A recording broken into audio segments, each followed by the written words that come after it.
Ha, betul tak kalau saya cakap bateri kita pernah dipaku, dilanggar dan pelbagai ujian keselamatan telah dibuat, masih lagi boleh fungsi dengan baik? Percaya tidak? Bila orang nak beli EV ni, antara FAQ yang saya selalu dapat adalah tentang bateri. Bateri ni selamat ke? Sebab saya faham bateri ni adalah salah satu komponen yang penting dalam kereta EV. Jadi BYD buat bateri khas, kita panggil black battery. Ia fokus kepada keselamatan, ketahanan dan jangka hayat bateri. Nama black tu sebenarnya datang dari bentuk dia, okay? Tetapi saya nak tahu bentuk dia tu yang membuatkan penggunaan bateri tu lebih cekap dan lebih selamat. Plus kita punya bateri ni, kita punya LFP tau, bateri LFP.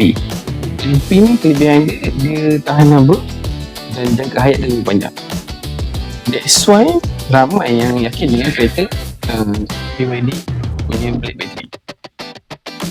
Jadi jika anda ingin tahu maklumat lebih lanjut tentang kita punya black battery, jangan lupa komen blade. And then jangan lupa juga isi Blue 4. Nanti kita akan keep in touch. Boleh datang test drive kereta, boleh tengok bateri kita, contoh bateri kat sini, and then boleh lebih faham tentang EV, specifically BYD.